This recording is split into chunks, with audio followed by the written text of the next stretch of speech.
This episode is brought to you by True America Multifamily, one of the nation's leading multifamily investment firms, with nearly 60,000 attainable rental housing units under management. This month, True America celebrates its 13-year anniversary with a commitment to building better communities.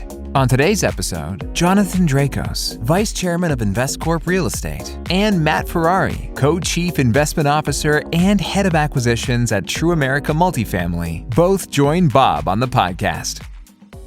I'm Bob Hart, your host, and today we're going to have a very, very interesting topic for the folks in the real estate industry.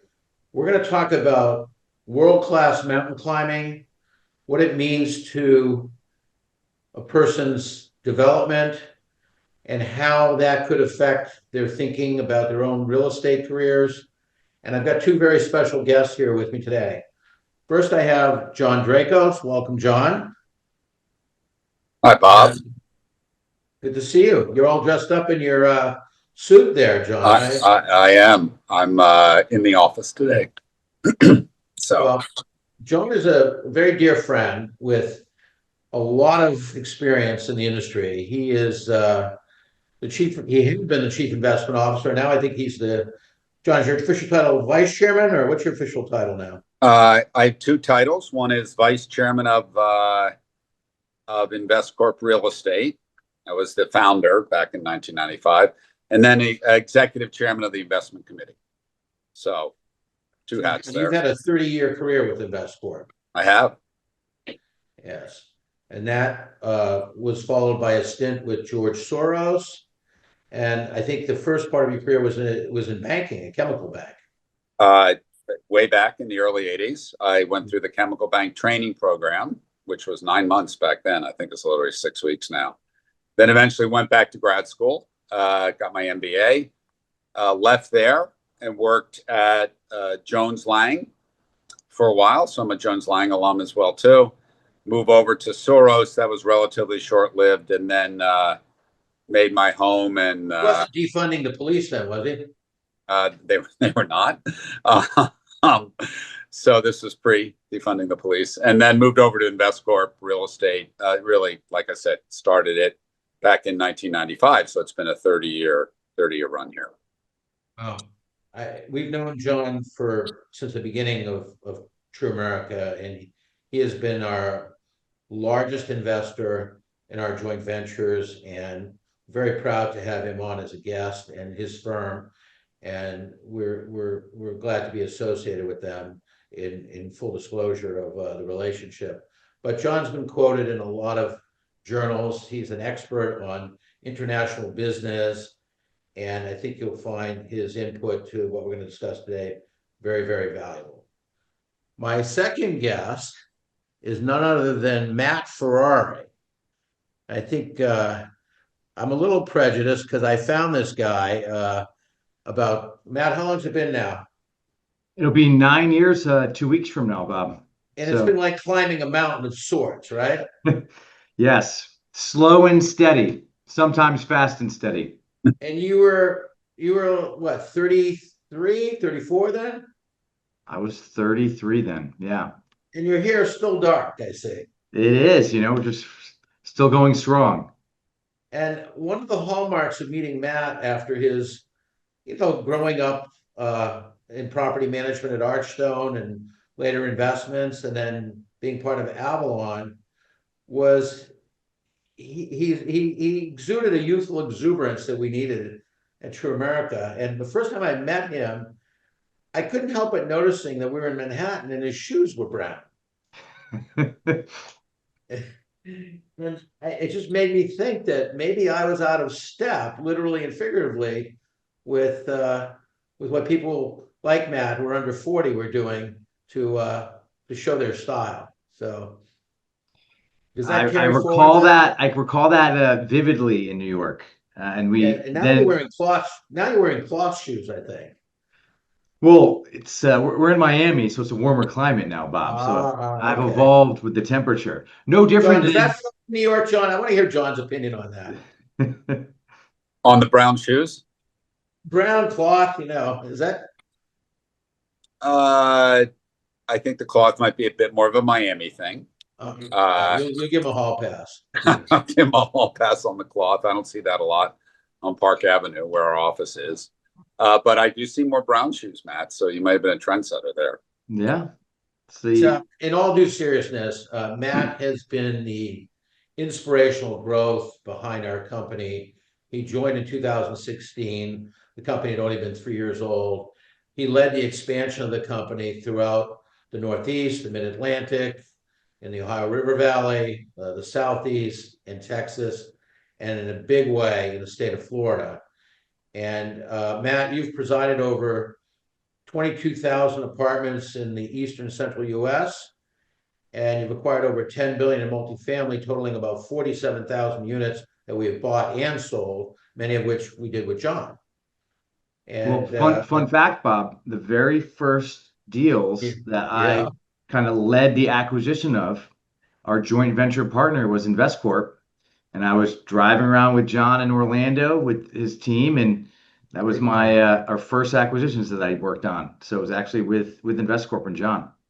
Jon's a pretty tough critic. It's hard to get shit past him. I know. I remember vividly. Was he And tough? I wanted to go to Disney, Matt. You wouldn't let me. You made me keep seeing comps, and it was it. By the way, it turned out pretty well. My recollection was too. Oh yeah, it was the spring of 2017. So That's right. May 31st we closed. And Matt, you're a big Georgetown guy. I know I've been there with you at the McDonough School, and I know you're a very proud alum of Georgetown's MBA program. And you played baseball, Division II baseball at Skidmore, where you got your undergrad degree. Yep, Division III baseball at Skidmore in Saratoga Springs, New York. Yep. That's amazing. I heard there's going to be a special little dot on the Google map for this baseball field somewhere there. Did you hear about that? I did. So actually in September, we'll have our official ribbon cutting ceremony. For a long time, we played on a grass field with a lot of rainouts and snowouts. And in 2022, I started working with the development arm of the school and the president to get a new baseball field built into the master plan. So we'll have a brand new multi-million-dollar turf field.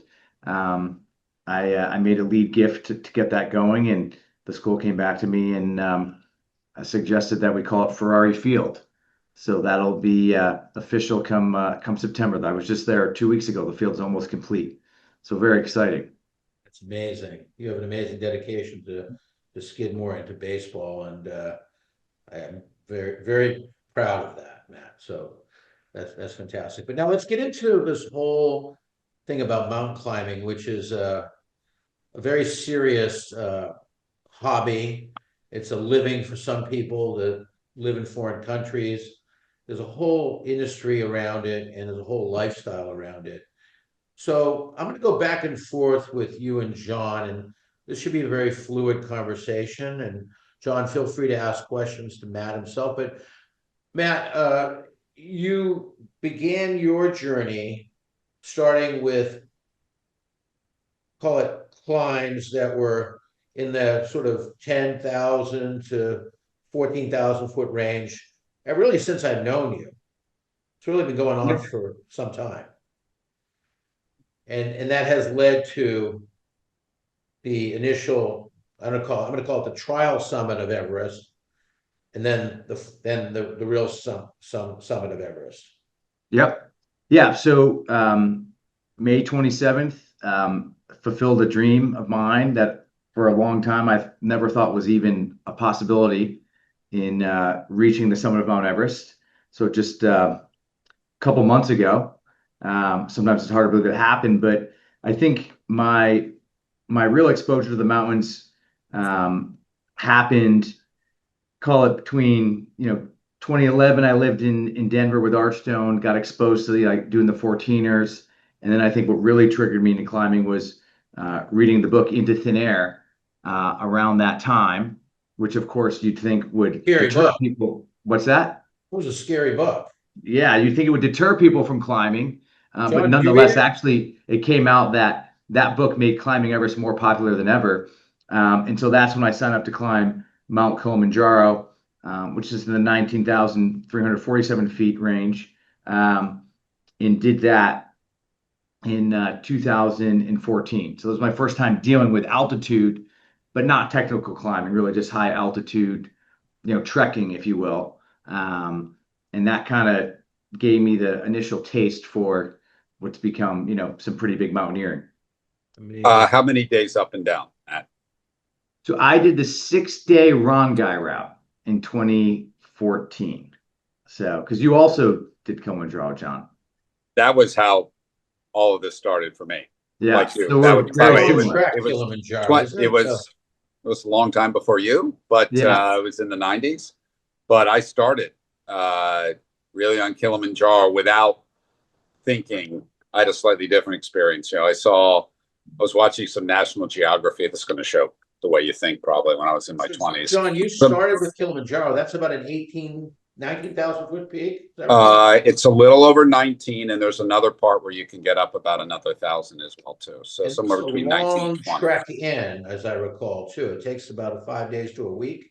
The reason I asked Matt is, I have friends that have done it now, right? But when I did it, we went up and down in 5, which was probably a mistake. But listen, it was the first one. I didn't know that much about it. Ignorance was a bit bliss, and certainly had no. It doesn't sound like you did either, Matt. Initially, experience at that kind of altitude, which probably sounds obvious, and it's not the 29 you got to, but the difference between 19, 20,000 feet and 12 to 14 is very significant.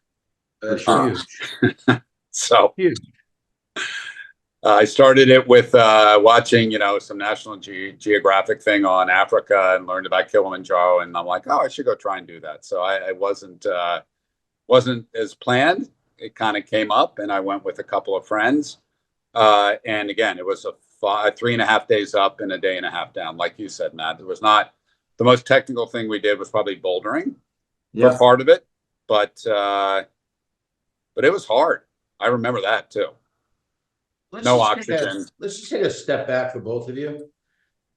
And I've done some mountain climbing myself, not to the degree that Matt has, but call it peaks under 14,000 feet. And I know that this is serious stuff. But what's the catalyst moment, Matt, that made you realize you wanted to take on high altitude climbing? Was there a defining event?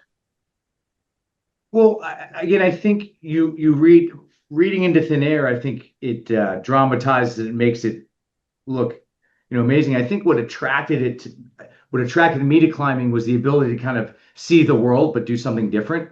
So all of a sudden, I was in Africa, in Bolivia, in Chile, in Ecuador, and then they call it type 2 fun.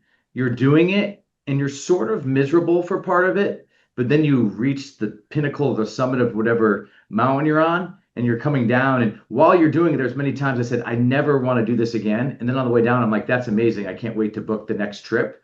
And so I think it just sort of evolved from there. Joy to the suffering. Exactly. And there's times you're thinking like, why did I put myself through this? But then you have such a sense of accomplishment. I said that when I started True America. Yes, Then exactly. I made you mad. Yeah. So I think that kind of evolution, and then you start to get more exposed to guides and climbers who are doing bigger and bigger mountains, and what maybe you told yourself initially could never be done, not fathomable. All of a sudden, you're like, wait a minute, if they could do it, why can't I? And it's kind of just evolved from, we'll call some trekking in some mountains, to then some more technical climbing, to then becoming more comfortable, to then wanting to really train for it. Next thing you know, you're sitting on top of the world. Amazing. So John, I still remember that feeling today, Matt, of when I got to the top of Kilimanjaro. By the way, the 8 hours, 9 hours before were super painful. Yeah. But remember, it was midnight. You leave at midnight so you can get up for the sunrise. It's -30 with the wind chill, and this is the last day on Kilimanjaro. Yes. But then, Bob, to Matt's point, when you get up, and the whole way up, I'm like, what was I thinking? Yes. And then when you saw the sunrise, I was like, wow, that's amazing. Yeah. I think the stakes were also high, John, because I know you're a father of 3 children. I'm a father of 3 children. Yeah. Matt's the father of, I think, 1 dog, and he's got a very nice girlfriend, I know, but there's still a risk there. But John, what was your catalyst moment where you decided you wanted to attempt to do some mountain climbing? Uh, I think it started with, I always found it intriguing. I grew up in the mountains. So, I don't know that there was one really specific moment, but I just always had a bit of a dream to get, first time I was in Africa, I want to go to Africa and I want to climb Kilimanjaro. And again, I think that was as much as anything else, a commitment to go to Africa. And, being like, this is incredibly difficult. It became a big part of my life, but this was, whatever, I was 31 or 32 when I was thinking about this. I want to push myself and, see if I can do something like this. And I found a couple of people that wanted to do it with me. Amazing. So that's a very common thread between the two of you, because I think you both started climbing, Matt, in your 30s, or were you in your 20s, Matt? Early 30s. Early 30s. Early 30s, yep. Yeah. So, Jon, your early experience started with Kilimanjaro. What else have you done, Jon, in that? I know you've been to Everest, but I think to base camp, maybe? I went to base camp. That was actually last year. In fact, and Matt can elaborate on this. So, interestingly, he and I both trained. By the way, I trained for base camp. He was training for going way up on the mountain, but we were training at the same gym. And I walked in one day. I was staying at the one hotel, getting out of the cold weather in New York, which happens to be the gym that Matt was training at as well too. And I'll tell you, you told me the one hotel was in Nepal or something. Nope, this South Beach. I got on the elliptical to try and do my 75, 90 minutes at level 15, where I thought I was really, getting myself ready to go try and do this. Right. And next to me, I saw Matt, who was on the Stairmaster. And he could tell his own story about, with a backpack and what that was like. But, this was a funny thing. So before I went, I actually did a lot of training next to Matt in the one hotel in Miami. That scared off everyone at my country club. I'd bring him to the gym in the morning. He'd show up with this giant backpack, huffing and puffing and reading a book on the climber. And people are looking like, uh-oh, what is this guy doing? Got a lot of strange looks. But yeah, I think when I was preparing to go to Everest in 2024, where my goal is to climb to Camp 1, so 23,000 feet on the north side, Jon happened to be spending some time, escaping the cold, training to go to Everest Base Camp on the south side. So here we'd be on machines next to each other, and we'd be talking about a lot of mountain climbing, some real estate. It was just like coincidental that as we were both leading up for our spring expeditions, we were in the same place, which made it fun to just catch up on a variety of stuff between climbing and real estate and whatnot. It was nice to have Matt there as a bit of a training partner, because a lot of training, and Matt, this is sort of by yourself. Mm-hmm. There are not a lot of people that go down and go on the elliptical for 90 minutes or go on the Stairmaster for 2 or 3 hours. I mean, it can be, at times a bit tedious and a bit lonely, but that was nice. That you and I, couple times a week. I think you and I experienced Matt's journey vicariously from different locations. Yep. Yeah. Well, that's really when I really got into the training in early 23, when I signed up for Aconcagua, which, kind of lines up when we had a little bit of a slowdown in transaction volume. This I think training filled the void a little bit, but that's when I really started kind of prioritizing making sure I was working out, and wherever I'm on an airplane a lot. So I can remember scrolling through Marriott's website of hotels and cities and searching for specific hotel gyms with a Stairmaster, and booking the hotel for that sole reason. So it's funny when we think about our apartment buildings and what the gym looks like, I literally would pick my hotel based on the cardio equipment they had, just so I could train for climbing. So it does make a difference. Including the Peloton, as I recall. I would do that as well. Yep. That's it. So obviously, let's switch gears here a little bit, talk about the psychology of climbing in business. It's obviously a big physical challenge, but there's also a big mental challenge to climbing. And sometimes that can be harder to overcome than the physical aspect. And there's a preparation aspect to it that cannot be understated.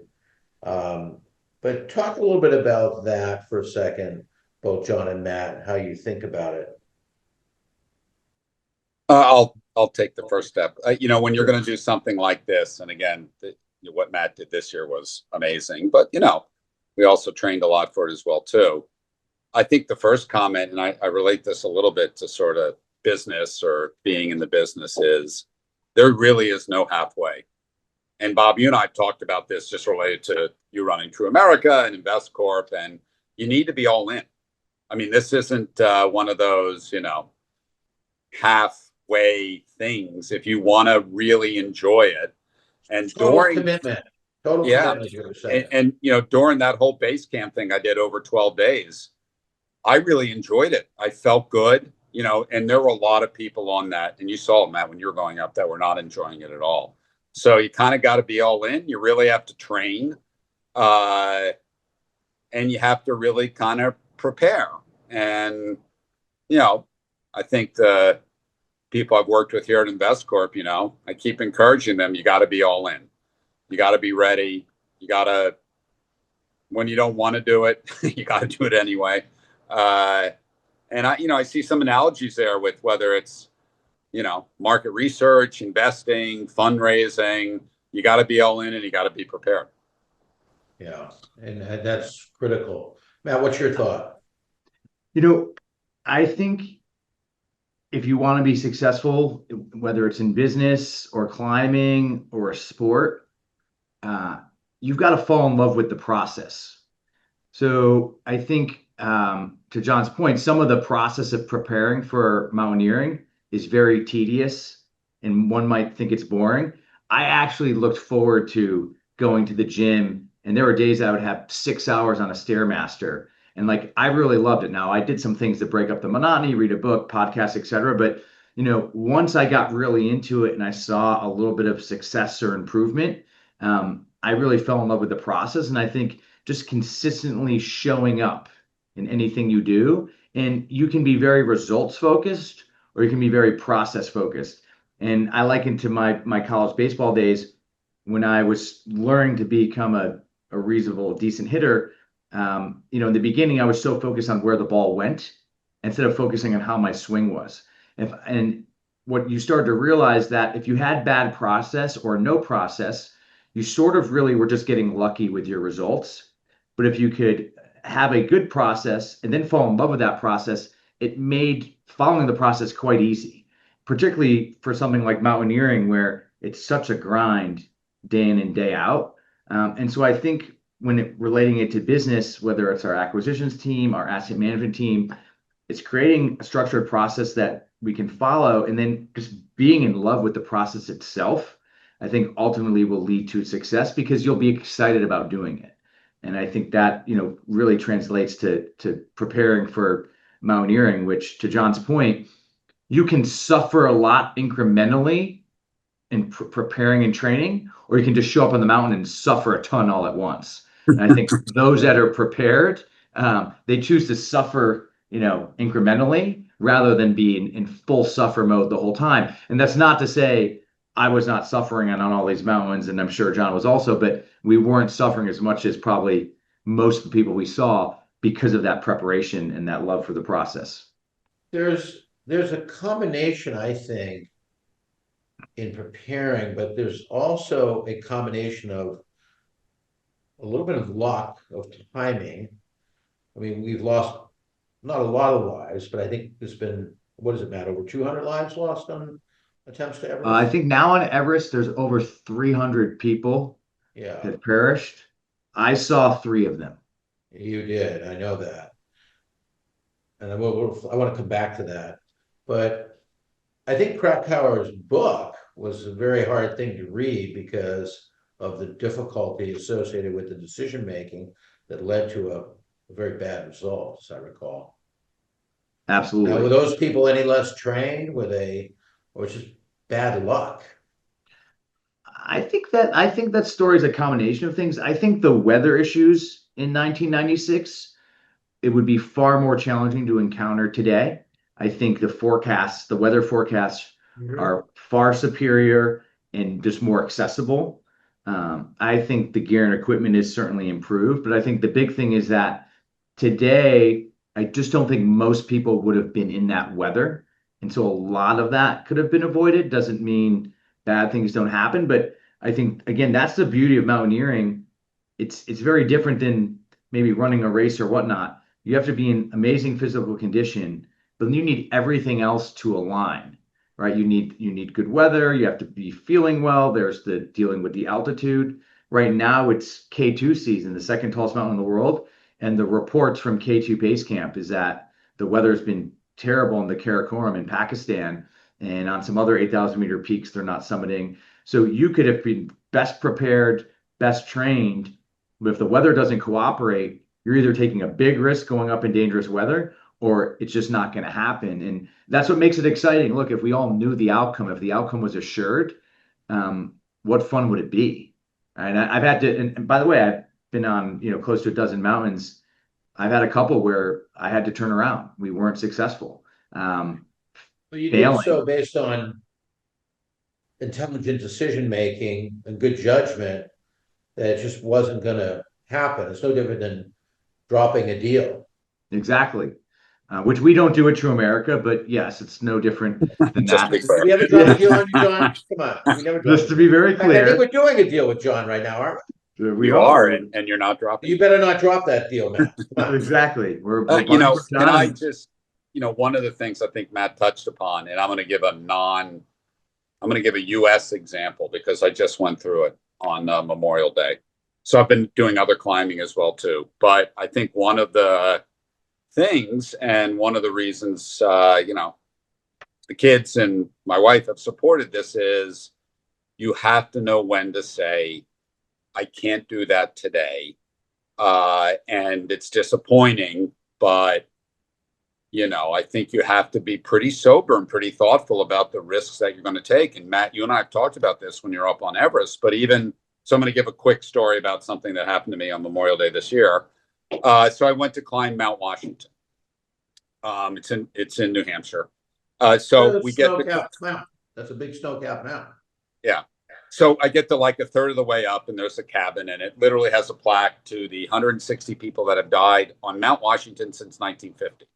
By the way, I was like, wow, didn't really think that through. And the reason that happens is it has its own microclimate.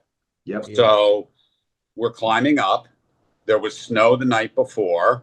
I'm now with my two sons, and we're trying to summit, which is up 4,500 feet in a day. And Matt, you know what that's a lot to go up. Okay. It's not at altitude. Yes. And we get there and we get above the tree line and there's 2 feet of snow and we're slogging our way through. And then a storm comes in and it's dumping now 6 more inches on it. We have crampons on in this particular case because you can't just hike boots at Mount Washington in the snow. And we got about an hour out from the top and we really wanted to do this. And it's a hard mountain on the East Coast to really do in a day. You're up and down in a day.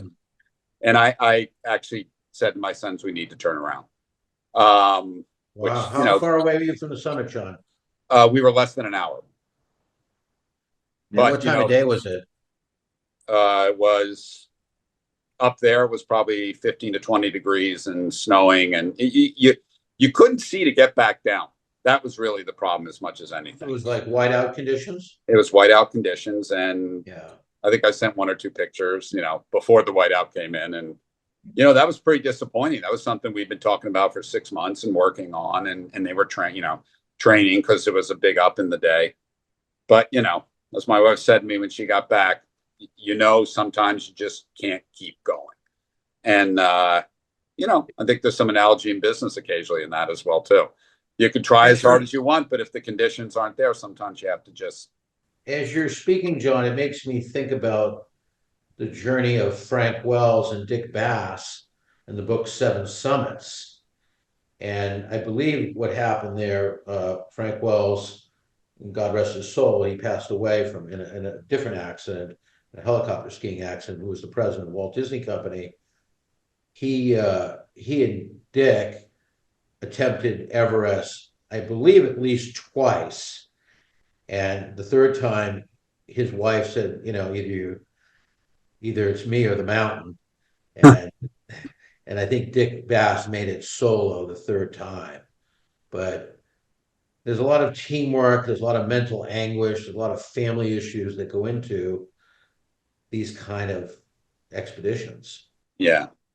And, on the teamwork, we talked about a little bit, and Matt can elaborate, but, when you're doing this, and this was the base camp, every morning you have breakfast, there's a plan. I'm sure you have that too, Matt.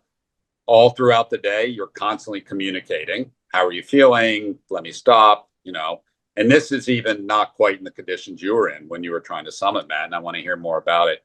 But the last thing that I really found very interesting was the Nepalese people, my Sherpa, very even tempered.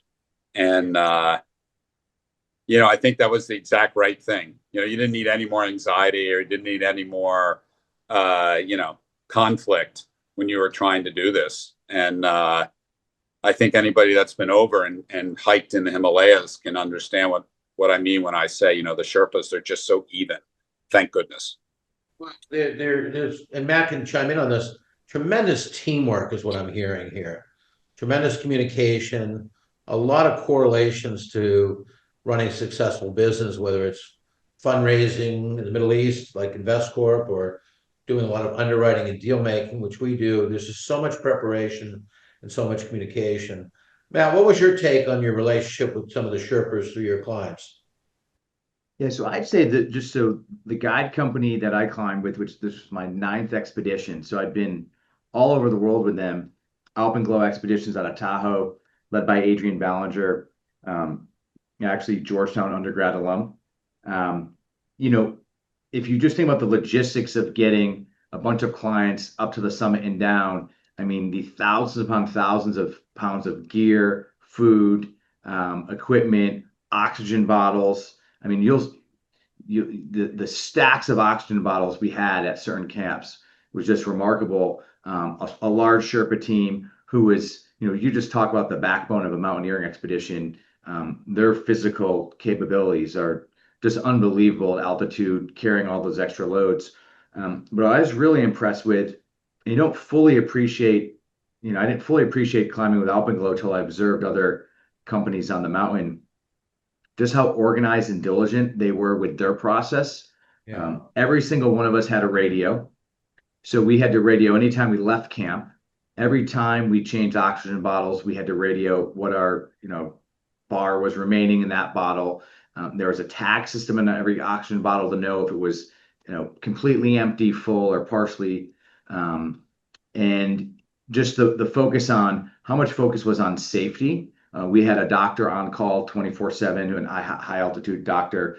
We had Swiss forecasts for the weather. We waited till the very end to go for the summit. The last day of the season, trusted the forecast. So we had phenomenal conditions that were. As I recall, though, Matt, Mhm. that you had to make 2 attempts. Well, we did our. So typically what you'll do is you'll do your acclimatization rotation. So for us, again, we were climbing on the north side, not the south side. So What's the difference? What's the difference? John's base camp trek was on the south side, where you go through the whole Khumbu Valley in Nepal. I was on the north side in Tibet, which gets a lot less media coverage, but a lot less crowded. So we only had 4 foreign teams plus the Chinese team, controlled by China and Tibet. So much more controlled, and the climbers have a prerequisites they need to meet to even be allowed to climb on the north side. Very different from the Nepal side. So what you'll typically do is you'll do a rotation up to about 23,000 feet, which on the north side would be only Camp 1, or what we call the North Col. And you'll sleep there, which is pretty miserable sleeping there without oxygen. Then you'll come down to advanced base camp at 21,000 feet. And from there, you assess the weather. You've now basically done your acclimatization rotation. If there's going to be an early weather window, you'll stay at advanced base camp. If there's going to be a later weather window, you'll go all the way back down to base camp, which is what we did, down to 17,000 feet. We actually went to a town called Tashizan for one night and stayed in a hotel, which was amazing. Rested at base camp because you recover better at lower altitude from the stress of all the climbing. Then we waited for the weather window. Once we saw it would be around the 27th, we made a push back all the way up to advanced base camp, waited for the exact moment, day, and then we worked our way up. Advanced base camp. To do that. There's a lot of start-stop mental gymnastics going on here, in addition to the physical. Yeah. I remember speaking to you at different times here. And I'm sure there must have been moments where you're questioning, what the heck am I doing? Oh, absolutely. When you're going to sleep and you wake up to your girlfriend sending you a picture at the beach in South Beach and you're freezing cold and like yes, And in my those girlfriend moments. sent me a picture of herself on the South Beach. It would give me a question too. So But in those moments, you again, what we talk about, like, why am I doing this? It's a see when you're training to get there, you're training under the presumption you will succeed. Now you know there's a chance you won't, but you're doing it thinking you will. Once you get there, the doubt creeps in. You wake up feeling a little off one day. Maybe you don't eat well. Maybe you move from one camp to the other and not as well as you would have liked. Maybe you get a GI issue or sick. You kind of have this like mental questioning of why am I doing this? Am I going to be good enough? Will the weather be good? It's constantly going through your head because you have these big days of climbing, which are really exciting, but then you have this downtime in between where it's kind of a waiting game, getting used to the altitude. So even though we pre-acclimatized at home for 2 months before we got there, there's still these waiting periods, and you can have a lot of self-doubt. You're just wondering, like you're doing this unbelievable feat, and you just wonder, like, will I have it? And you're constantly kind of questioning yourself. And I think in those moments, you have to take a step back, not focus on the summit, but focus on one day at a time, one climb at a time, sometimes one meal at a time, whatever it might be, and just break it down into components. Because if you just keep thinking about the end game, you can really mess with yourself mentally. You start to see other teams going for the summit in bad weather, and you think, "Oh, I have to stay here another 10 days. This is miserable." But then you see them coming down and like wondering maybe they got frostbite and hearing it was pretty miserable. And like, really trusting the process and the guides as well as the Sherpa who just are getting you up and down the mountain with the right equipment and making sure you're fully prepared for the summit push. I'm gonna pause over this for a second. John, what I heard here is that trusting the process is so important to the next step of getting you through the process, is what I'm hearing. Uh, It's Trusting the process yeah, following it. yeah, trusting the process is a big part of it. And I'll use a silly example. Like on your way over there, you realize you're going to meet your guide slash Sherpa, and this person hasn't even been in your life. It's like a handshake, nice to meet you. You're like, wow, I guess I'm kind of putting my risk in the hands of somebody that literally, in my case, had never been to the US. It's one of those things. I'm like, wow, isn't this kind of a random thing? I've flown all this way and I'm putting myself in the hands of people that, I've never really met before. You went through a guide company, Matt. I did too, right? But, and they vetted them to some extent. But, think about what that means. Okay. I've just showed up. I've really got to trust the process here. This person's going to be right for me. He's going to keep me safe. He's going to push me. He's going to have a plan. Think about all those things for somebody that you literally just met after flying all the way to Nepal. Exactly. That feel to you, Matt, as you were settling in? Because I know you like to control everything, and you had to put things under good way. Don't take it as a bad way. I'm not taking it anyway. I'm just listening. All right, you're smiling. So you had to put your hands into another team leader, and as John's describing, a bunch of folks that were participating with them that you'd never met before, but basically you're putting your life in their hands. Oh, absolutely. And What I do every day when I give you capital, or John does, so John and I share the same fear. Okay? It's the reverse here. I think, number one, you start to realize, the way we are multifamily experts, that these are pros in mountaineering, right? My summit Sherpa, it was his 15th summit. Our expedition leader, it was his 10th summit, right? These are very experienced people, and you recognize that you have very minimal experience relative to them. But I think also that trust is earned. I'd been on numerous expeditions with many of the guides I was with, and seeing them in action in what we'll call smaller mountains and whatnot. I think that's when you first really realize, okay, these guys are the pros of the pros. but then you see them on Everest, which is, the Super Bowl of mountains, and you can kind of observe the other teams and other guide companies compared to who I was with. And that's when I was like, these guys really have it dialed. I never once felt uncomfortable or unsafe with the team and the guides and the Sherpa. I never saw what felt like excessive risk taking. Maybe Unwavering commitment to a process, yep. tremendous background training. And I would say in the case of the guide leaders, the guide companies and the Sherpas, those that are really, really good, they've made it their lives. Oh yeah, absolutely.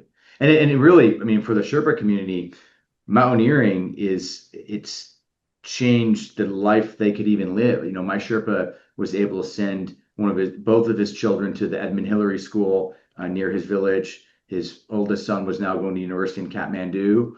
The what we'll call tourism industry of mountaineering in Nepal for these people, which is a very, very poor country, totally changes the life that they're able to live and provide for their families.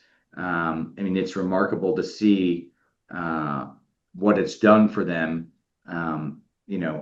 Given they're taking some real risks, but it's really been a game changer, I think, for the people of that country.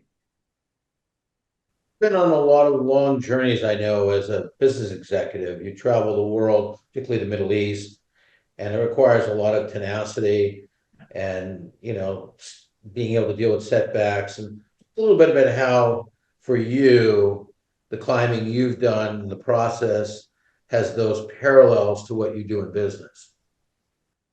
Yeah. So I've traveled overseas to Asia, but mostly the Middle East, but now to Asia as well too, well over 100 times.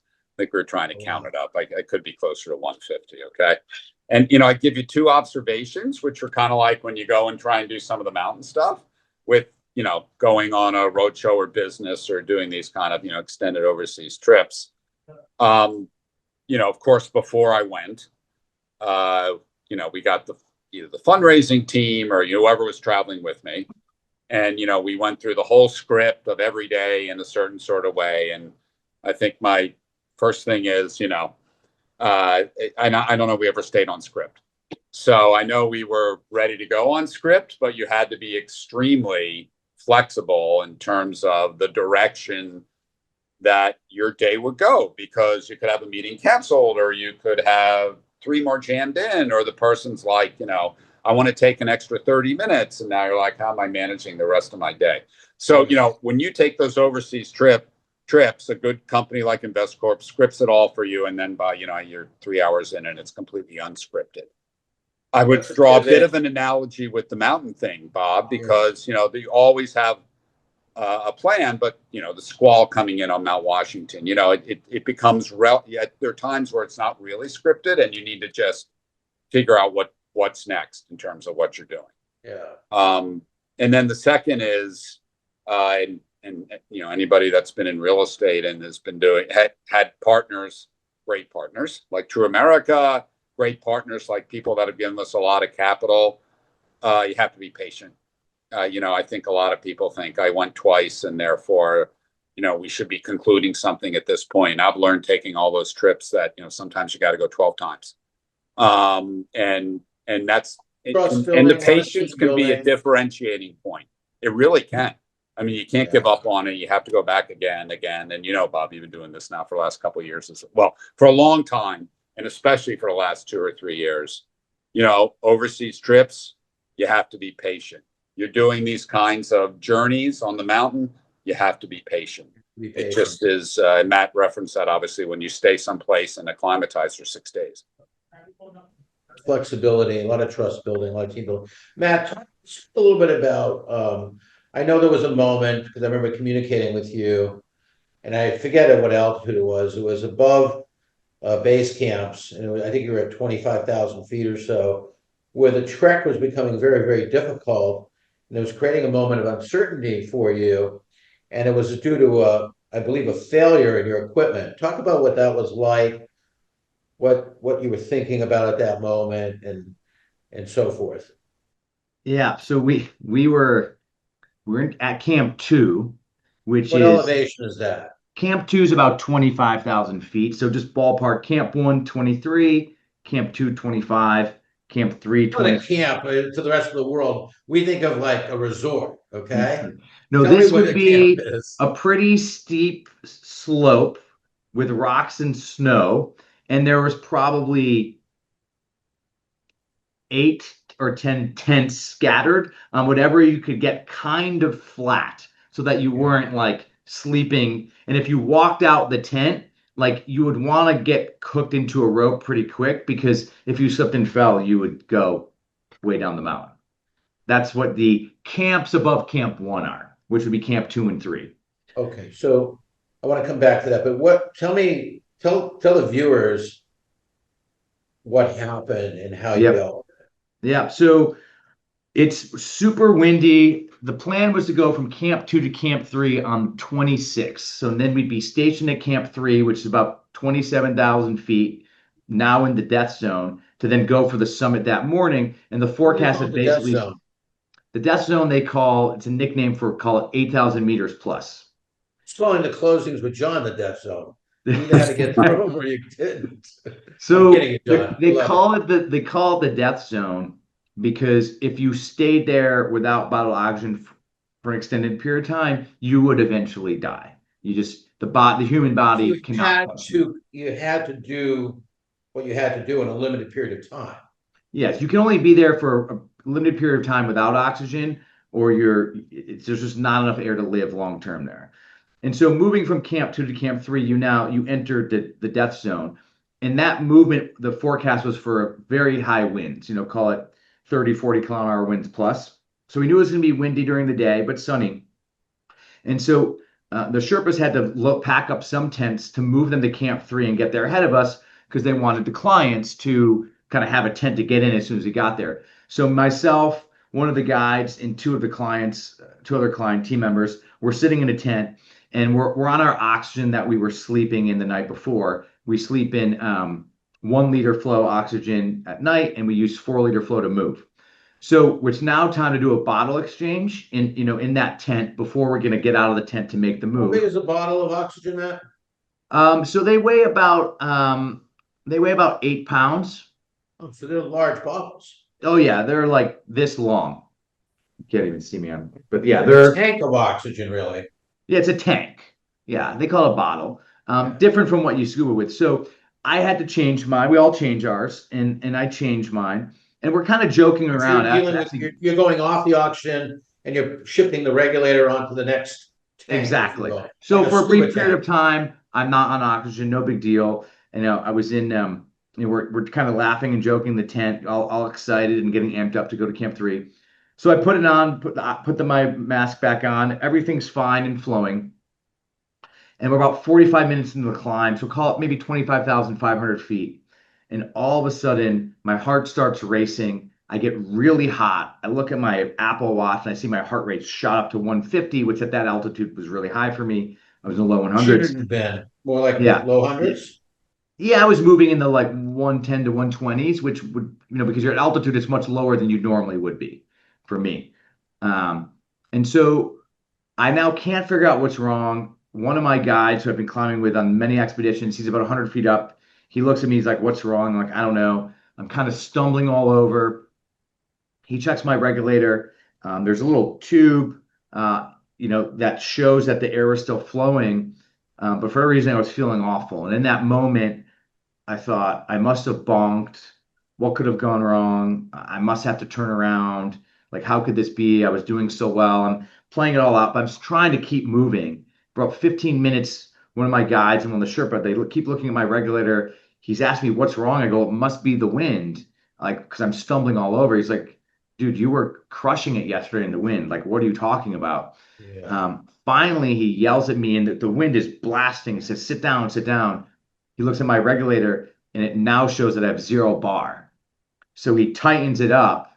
The air starts flowing. It turned out when I changed bottles, I didn't tighten it enough, and it must have come loose. But in the first 10 minutes, it was still looking based on the reading on the regulator that my oxygen was flowing, even though it wasn't fully making it to my mask. And So after an about, innocent mistake could have killed you. well, I guess theoretically, but I think it would have been hard Be like an for. underwriting mistake if we overstated the rents too much. I think the worst case scenario would have been like someone would have tried putting their mask on me to see if that had worked. Eventually, it read 0. So I think the bigger thing was I would have been like, oh, I must be like sick. I have to turn around. And all of a sudden, he turned it back on. I was like Superman again. And what a difference the oxygen makes. And I was able to catch up to the team and get to And keep. what was your altitude again, Matt, when this is That all was at happening? 25,500 feet. So, Yeah. So for a period of time, all of a sudden, I'm that's just. part of the drama too, Yeah, right? I'm moving slower. I'm stumbling. I'm trying to keep up with everyone, but I don't have the O's. And and so yeah, it was. I mean, it was a moment of panic where I thought the trip must be over. How could this be? And I remember hearing over the radio because we're radioing, and they radioed down to base camp. And our expedition leader Adrian, he was coming up a day later. He's like, "Come on, Miami, you can do it." And I remember thinking like, "No, I'm going to let everyone down." And then they fixed it, and I was back. So But then this was your, I'm going to call it the second attempt of the expedition after you this is adjusted. what we'll call the summit push after our summit push. acclimatization rotation. Yeah. Yeah. Yeah. Now, I know that you, and we'll have some slides and photos to share with everybody, but I know you carried some flags up to the top of the summit, and I saw some of the summit. You guys had perfect weather. I was sweating in my down suit. I was able to take my gloves off on the summit. We had no wind. So remember, I'm climbing from C2 to C3, crazy wind, and they had the weather dialed that when we woke up at 11:30 that night, the wind would be gone, and it was just perfect. And we had 0-degree temperatures, which was extra warm. The jet stream had moved way north. We had a warm front off the Bay of Bengal, and it had just made perfect conditions on basically the last day of the season. At this point, all the other teams have summited or attempted. We waited to the very end and had our expedition leader's 10th summit said the best conditions of his life on the summit of Everest. It's only 5 of 9 of you actually summited, is that right? Of all the clients, yeah, we Yeah, had. on your guide crew. And I remember Yeah. one of the gentlemen that you got pretty close to, I remember seeing him doing push-ups on the Yes. summit. He was a war correspondent for Fox News. Yep. Mike Tobin. I gave him a Mike foot Tobin. massage at Camp 2 when his foot was cold. We laugh about it. And he did 22 push-ups on the You get foot summit. massages now. Well, you got to You do know it. that, John? Have you gotten one from Matt, John? I Bob, have if you ever never need one, had I'll a do my foot best. I'll massage. warm your feet up. Yeah, and you were with him at the gym. Come on, Matt. And No we've foot done, massage. over 20 deals together. It's I know. I So Mike was lucky. So he's a war correspondent for Fox News. So he was, just over in Israel and done some really amazing reporting. Great So to he's put obviously, himself in harm's way. yeah, he's very close with for veterans, and so he did 22 push-ups on the summit to recognize veteran suicide. And I brought several of my flags, and there was a bunch of us on the summit all celebrating together. When we ended up being all over Fox News, our footage and photos and stuff, many of the news shows introduced us, and he did a few interviews too, which was really cool. Amazing. It's an incredible journey that you went on, Matt and John. Many of the journeys that you've gone on as well, and what you guys have overcome to achieve them. But as we're going to wind down here just in a little bit, but as you shift from this mindset of mountaineering, getting off a peak or getting done with a long trek, whether it's Kilimanjaro or Everest, what do you think goes through your mind as far as how you feel at 0 altitude and how you continue to get that same high, if you will, from what you do? Because I know, Matt, you just went back to the mountains last week. I was in Colorado. I did a And I think 14. you dragged Katya too.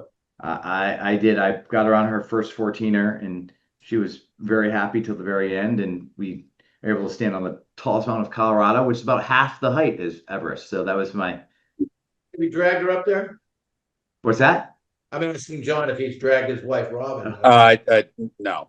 She's altitude is really focused around planes more than anything. But and at the top of that mountain, Matt, which I've been to, you can have an altitude problem. Oh yeah, it's over 14.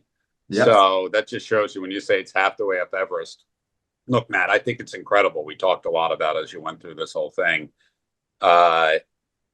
It's hard doing the things that, the lower altitude things I've done, by the way, lower, been over 20,000 a couple times and everything. That's incredible.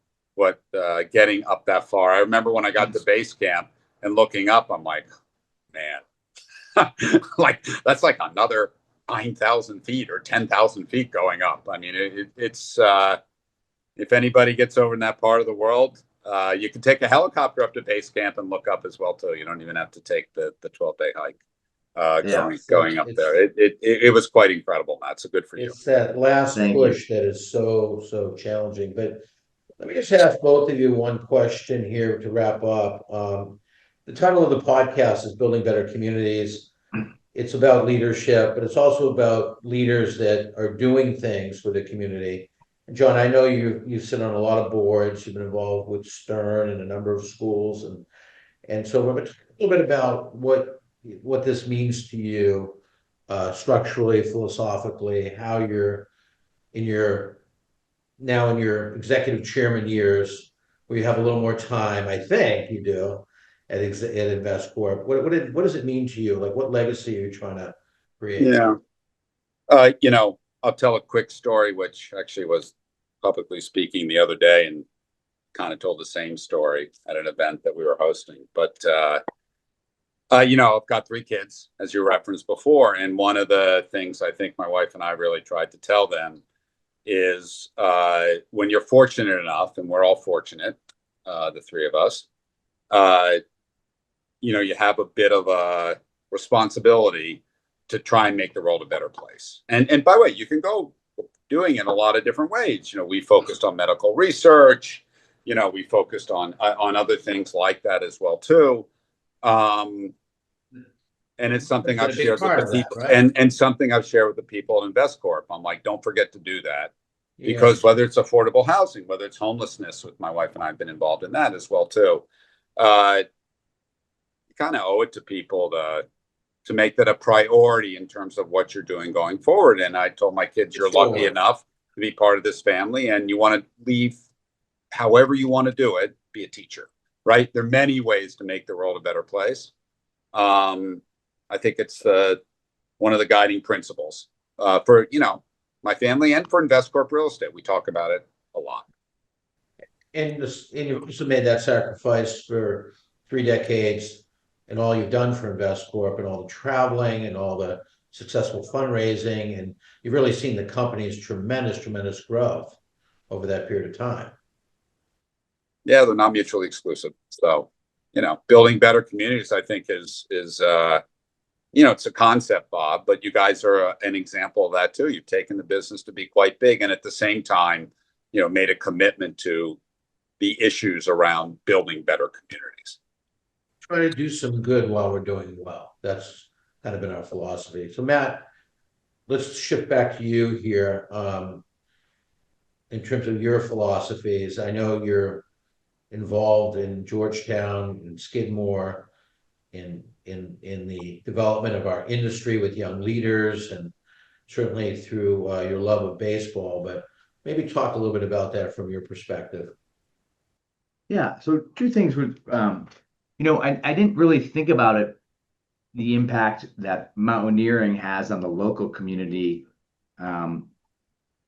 until you kind of brought this topic up. So I think 2 things in that regard. I remember when I was climbing Kilimanjaro, and a lot of people give kind of their clothing to you see the porters climbing up in ripped shoes and jeans. And I remember, well, rather than giving them my favorite climbing gear, I actually came home and shipped all my old cold gear from when I coached and played high school and college baseball, and just shipped the boxes to them. And I got photos of them literally in all the gear from my college and high school uniforms that I no longer used. And they took a photo. Wait, so the actual uniforms? Like the cold gear, like the stuff you'd wear under the, maybe it was a fleece jacket or underarm, under clothes you'd wear under, not the actual uniform, but the colors that you wore under, or the jackets. So it was just really exciting to see them all lined up at the base of Kilimanjaro wearing, all the gear. I thought, but then that just dawned on me. I did that, but what an impact! Just many of these mountains are in very poor communities around the world, And so what an impact just the climbing tourism can make on those locations. I didn't really think of until this very moment of then looking back to Sir Edmund Hillary, who built schools in Nepal that now these Sherpas are going to.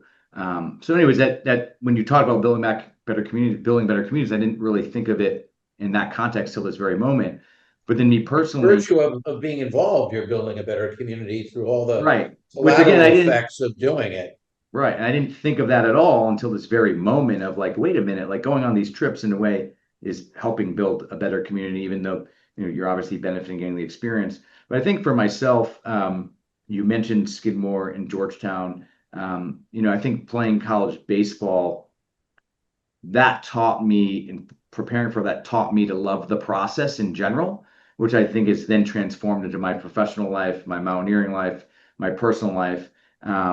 And so I think giving back to the programs both at Georgetown and Skidmore that have just had such a tremendous impact on me that's now led professionally. Like I think, whether it's mountaineering or sports or, it's all kind of intertwined and helps, I think, make people more successful in what we're doing every day. And so going back, you mentioned the very beginning, the field at Skidmore, that was just going to allow the students to play more games because they're going to have less games canceled.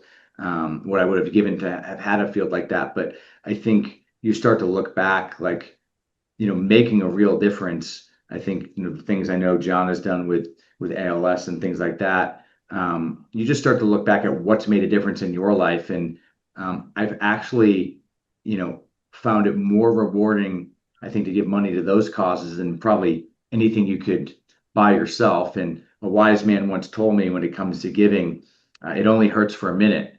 But That's true. that was Bob Hart. But the impact can be a lifetime for others. And so I think as we all grow professionally and hopefully succeed in life, the biggest difference you can make is helping others. And it doesn't always have to be monetary. It could be mentoring, teaching It's just people mentoring. things. I know you hold a leadership dinner every year at MHC for young leaders, and I think that's all it's about. So I want to wrap up here and thank you both, Jon Dracos, dear friend and executive chairman of InvestCorp, Matt Ferrari, co-CIO and leader of our Eastern region. Thank you so much for sharing your experiences. And I'm very excited to see this podcast with all the illustrations that will be in it about Matt's climb. And I hope everyone enjoys it. Thank you, Bob. Thank you.